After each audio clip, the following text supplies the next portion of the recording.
iravuga. Bibiliya iravuga. By'ukuri Bibiliya iravuga. Ugira ukurikirana ikiganiro Bibiliya iravuga, ikiganiro kikungura ubwenge bwo gutahura icyo Imana igomba ku bantu yaremye. Iki kiganiro mugitegurirwa na radio Ubutumwa bw'Amahoro, samirana mu gisagara c'Ibujumbura no mu gihugu hagati. Kaze muri iki kiganiro Bibiliya iravuga, uyumvire icyo Imana ikugomba.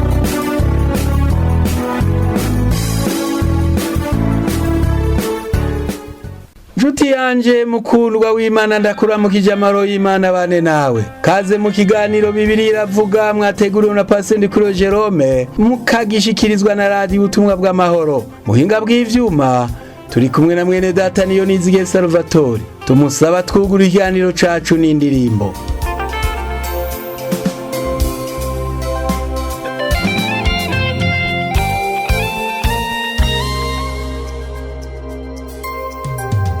Imisi ni mibi bene data Ijandeki we Timoteyo Tashize abantu basigaye bikunda gusa bakunda mahera birarira bibona Imisi ni mibi bene data Ijandeki we Timoteyo Tashize abantu basigaye bikunda gusa bakunda mahera birarira bibona wiyumvira wahagaze yiyubare nakwe kuko bamwe bo mu b'imbere basoba inyuma abandi bo mu bari inyuma baba imbere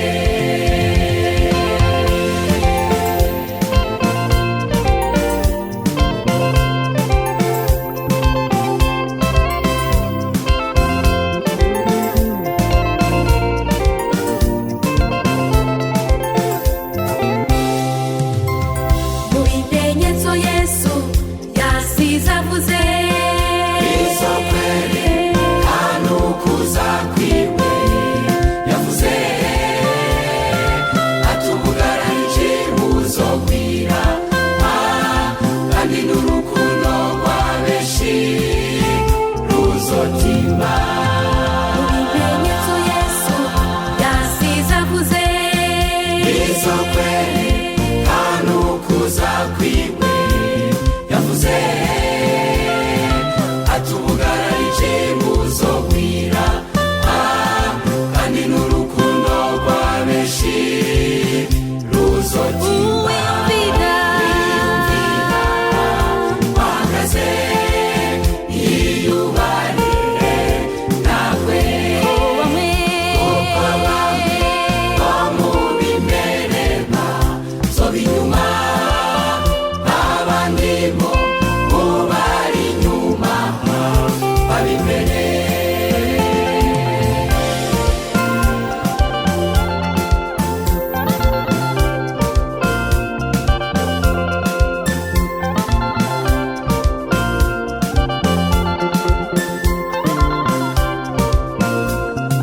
uwiyumvira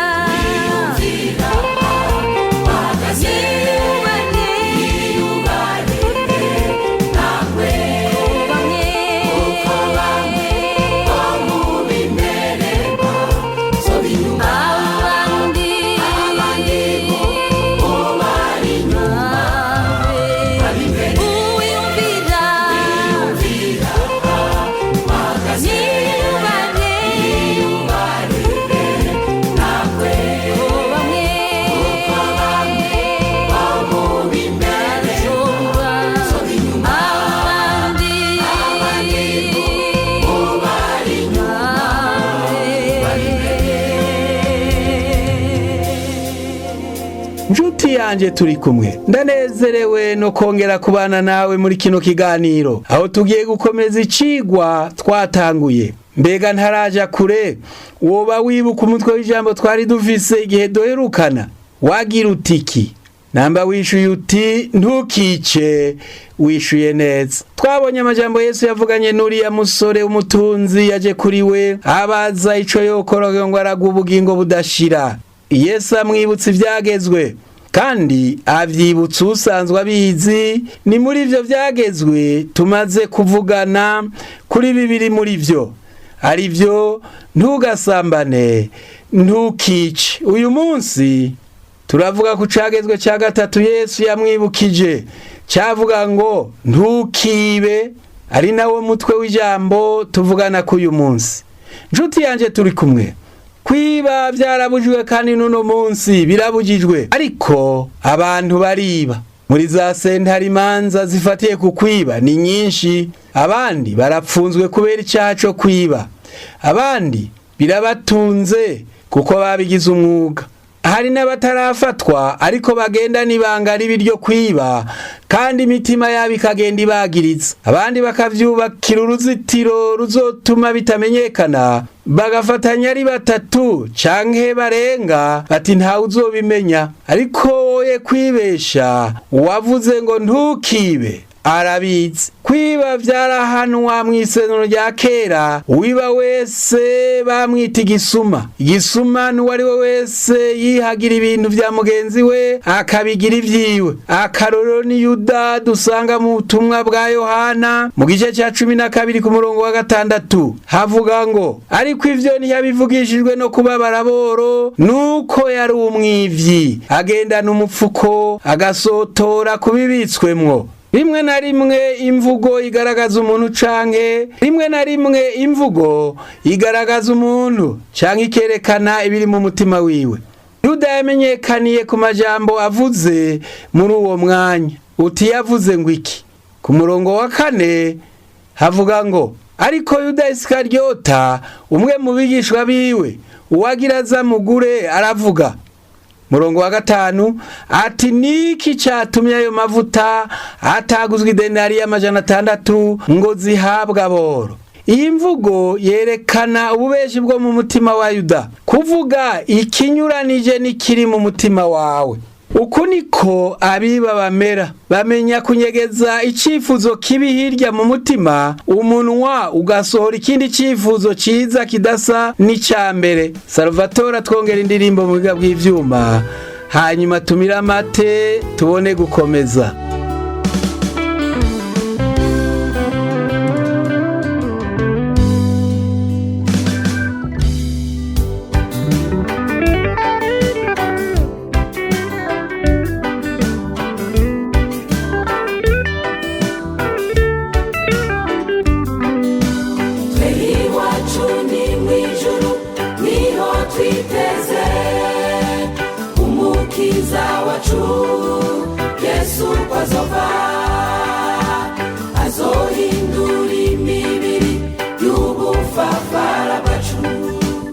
Ishushanywe n'ubwiza bwiwe, tweri iwacu ni mw'ijuru, niho twiteze umukiza wacu Yesu azova, azohindura imibiri y'ubufafara bwacu.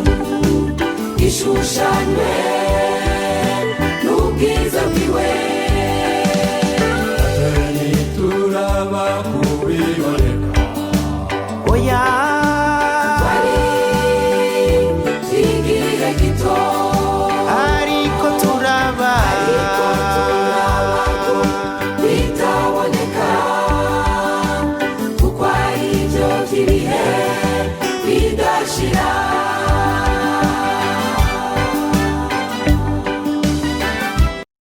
Ibi vyerekana umutima wa shetani mu muntu, impwemu ya satani mu muntu yo kubesha, y'ubugunge, kuko satani ari wese w'ikinyoma. Ubesha wese abatangariza bamwumva ati ndi umwana wa satani, ndi umwana wa satani. Satani ni papa, satani ni papa. Kindi gitangaje nuko ababikora satani yabahumye amaso y'umutima bakavyita ubwenge, ngo namushoboye, namukanitse nta nivyo yatoye, bigenze neza, biraciyemwo, birashobotse. turogoroye. Pawulo abuza abakristo kwiba, kuko kwiba ni icaha imbere y'Imana, kuko n'uguca mu cagezwe c'Imana, kandi uwucumura ku cagezwe wese kizomuhana. Avuga ati uwiba ntakongere kwiba, ariko acumukure akoresha amaboko yiwe aronka ivyo gufasha ukenye. Tugarutse kuri Yuda, biboneka ko yari yarahinyuwe n'abagenzi be, bari bamuzi nk'umwivyi, bazi ko asotora mu mufuko w'imperezwa. Sinzi niba barabimubarira canke barahora, ariko bari bamuzi. Nshuti yanje unyumviriza, burya abantu barakuzi, barazi n'ingeso zawe. Birashoboka kugenda warahinyuwe nabo mukorana. Wiba, barazi ko wiba. Usambana, barazi ko usambana.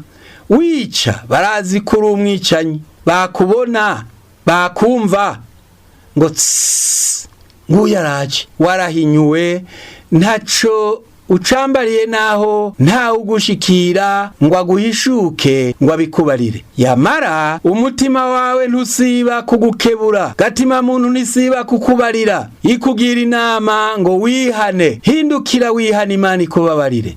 Naho bayagisha neza abandi ukabaha ingabire, ukagerageza gupfuka ibikorwa byawe bibi, ukavuga imvugo nziza, ukagerageza gupfuka ibikorwa byawe bibi, ukabavugisha imvugo nziza, abantu barakuzi kandi barabizi. Kandi niba abantu babizi, Imana yoyo uzoyiseruka imbere ute? Ijamaso ya chati geze kubona, hamwe n'amatwi yaca tigeze kumva, itigeze kuba nonu kenge k'umuntu. Imana yabibiki yabayikunda, ivy'amaso yaca tigeze kubona, hamwe n'amatwi yaca tigeze kumva, itigeze kuba no mu kenge k'umuntu. Imana yabibiki yabayikunda. turaba kubiboneka, oya Wari igihe gito, ariko turaba bitaboneka, kuko ari byo by'ibihe bidashira.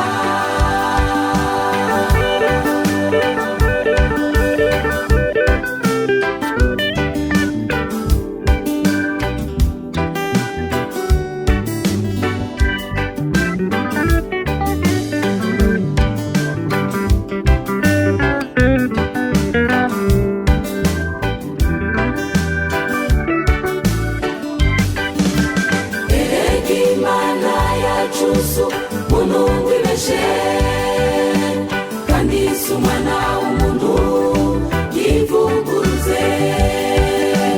Ibyo yavuze byose izobishitsa, kuko yasezeranye. Erega Imana yacusu munungu ibeshe, kandi si umwana w'umuntu yivuguruze. Ibyo yavuze byose izobishitsa, kuko yasezeranye. turaba kubiboneka, oya Wari igihe gito, ariko turaba bitaboneka, kuko ari byo by'ibihe bidashira. turaba kubiboneka, oya Wari igihe gito, ariko turaba bitaboneka, kuko ari byo by'ibihe bidashira. Icerekana ko Yuda bari bazi ibikorwa vyiwe vyo mwibanga, nuko dusanga ku murongo wa 6 havuga ngo ariko ivyo ntiyabivugishijwe no kubabara boro nuko yari umwivyi agendana umupfuko agasotora ibibitswemo. Igiciro c'aya mavuta uyu mupfasoni yasutse kuri Yesu amutegurira gupfa cari kinini. Mu yandi majambo yari amavuta y'agaciro yangana n'umushahara umukozi ahembwa yafata ku mwaka. Ico catumye Yuda atihangana akavugishwa n'ububi buri mu mutima wiwe busunitswe n'inkomezi zo kwiba zibosha umutima wiwe. Mukunzi wanje unyumviriza, ntukibe. Abantu bariba, abantu barabana mu nzu hakabamwe umusuma, mw'ishuri abana barabana muri interna bakiba bagenzi babo, ku kazi bakiba, ucururiza uwundi muri butike, muri kioske bagasotora nka Yuda bashebuja batabizi. Ujejwe ikigega kontabura kiba agasotora menshi canke make.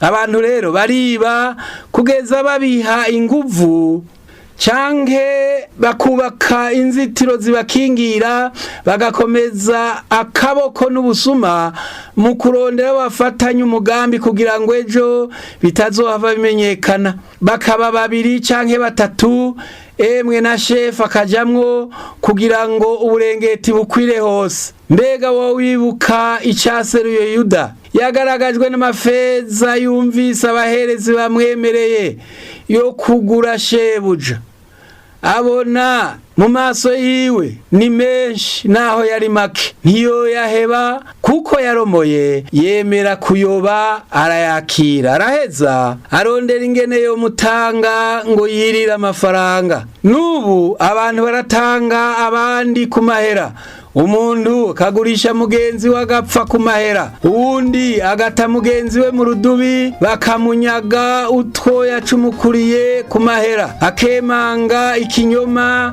akacemeza nk'ukuri. Njuti mukunzi wanje unyumviriza, wirinde ntukibe kuko nawe ntuza akazogutarukiriza. Ndaguhanura ngo wihane uhebe kwiba. Ijambo ry'Uhoraho ryaje kuri Yona ritiva hasi ugende uje kuburira abantu b'i Ninewe bihana ibyaha bakire.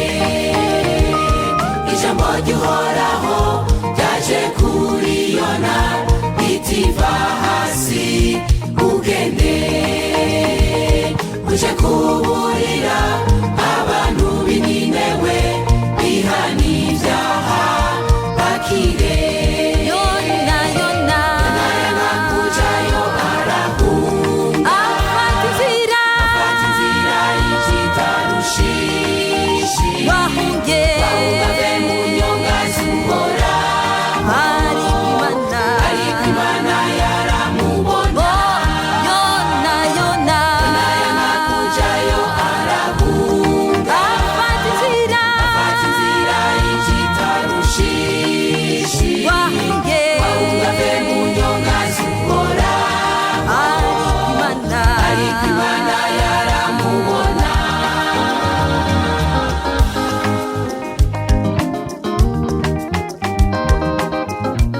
Njuti yanje unyumviriza, naho bitungiramwo ukamamara kubera icaha na cane cane kwiba, imbere yawe harakaga kiretse wihanye, uhindukije umutima wawe ukabireka. Hari imigani ya kera ngo ntawutunga ativye, ahubwo kwiba kuzana umuvumo mu butunzi bwawe. Mu Vyahishuwe Yohana igice ca 22 ku murongo wa 15 havuga ngo inyuma hazoba imbwa n'abarozi n'abashakanyi n'abicanyi n'abasenga ibigirwamana n'umuntu wese akunda kubesha akabikora. Salvatori atwongera indirimbo mu buhinga bw'ivyuma, hanyuma tubandanye.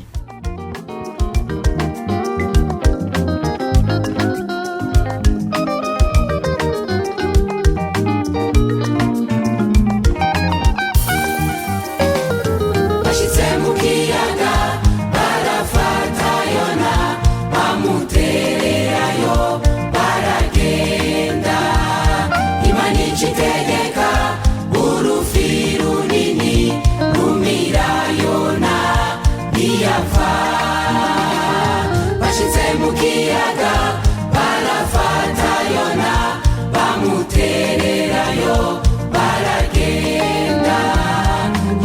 ikitegeka urufi runini rumira yona ntiyapfa Yona, Yona.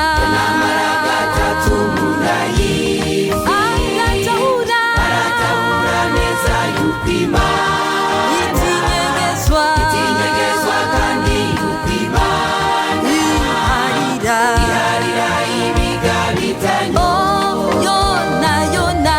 namara gatatu mu nda y'ifi Aratahura. aratahura neza yuko Imana Itinyegezwa. itinyegezwa kandi yuko Imana Iharira. iharira ibigabitanyo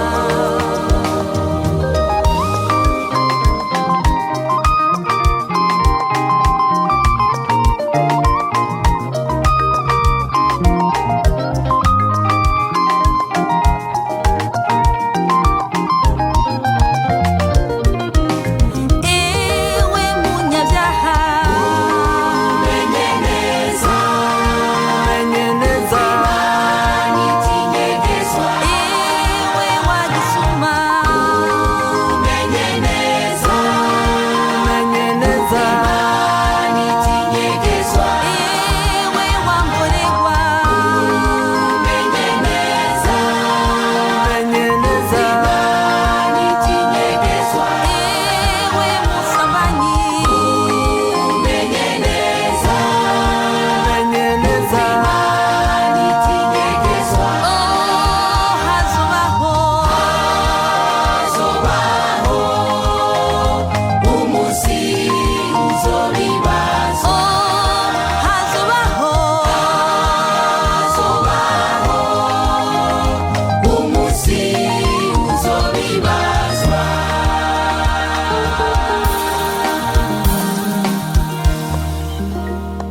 aba bose bavugwa muri iyi mirwi y'ivyaha itandukanye n'abarenze ivyagezwe n'abacumuye ku mabwirizwa bakayakengera kuyakengera ni ugukengera uwayatanze ico gihe nawe azobugaranira inyuma y'umurwa wiwe abantu benshi bagendana uruhagara mu mitima yabo kuko ivyo bivye bibagiriza ntibabironkana amahoro kandi niko Satani akora aheza kukosha ngo wibe ati bitware wandike ko bikoze ibi n'ibi ntawakubonye ntawe uzobimenya uhejeje kumwumvira akacaza kukwagiriza ngura igisuma iyi nzu wayubakishije ivyo wivye iyi mangazine yawe wayigunze naka iyi modoka wayironse ku manyanga uko niko ameze akakwagiriza kandi ari wejeje kukosha umushoferi ati bamazutu konvoyeri ati ntuyatange yose akiba agataka kabesha ngo nayo uyu munsi twabuze twaciye make mekanisi akamwosha ati twarirya pyese umushiriremwo kirya gishaje woba wungutse n'ubundi buryo n'ububi n'ububisha Shetani aguhisha mu mutego wo kwiba abantu dusomye mu butumwa bw'isuko bwanditseho na Luka mu gice cya 10 ku murongo wa 30 havuga ngo Yesu aramwishura ati habaye umuntu yaravuye Yerusalemu ariko aramanuka aje Yeriko agwa mu bambuzi baramukoba baramukubita barigira basiga ashigaje gatoyi agahwera uyu muntu yaguye mu bambuzi n'umurwi w'abasuma bishira hamwe bakiba bakica aba baramaze kuromora no kugira ukwiba umwuga ntibagitinya amategeko no kuzana umutekano muke mu bantu kuko inyungu z'icaco kwiba zabahinduye abagarariji vyagezwe vya Mose vyategeka umusuma afatanywe itonga kuriha kabiri ivyo yafatanywe igihe atabishoboye vyasaba ko aba umuja canke aja mu cakara kugeza aronse igiciro co kuriha kingana n'ivyo yivye iyo nyene inzu yateramiye urugo rwiwe canke inzu yiwe agaheza kibundira igisuma kiriko ciba mwijoro akacica ntivyahabwa agaciro nk'aho yishe umuntu vyaja kuba igicumuro iyo igisuma cishwe izuba ryarashe. Tubisanga mu gitabo cyo Kuvayo mu gice ca 22 ku murongo wa mbere gushika kuri 4 havuga ngo ivyagezwe vyo kubisuma n'ibindi. Umuntu niyiba inka canke intama akayibaga canke akayishora, inka za irihe 5 intama irihe 4, umusuma nibasanga amena bakamutsindaho, uwamwishe amaraso yiwe ntaza mukore, ariko uzomwica izuba rirashe amaraso yiwe azomukora. Umusuma akwiye kuriha, naho niyaba adafise icariha agurwe ahorwa ubusuma bwiwe. Niyaramuka afatanywe ivyibano akibona ari inka canke indogoba canke intama azayitangane n'iyindi mperekeza.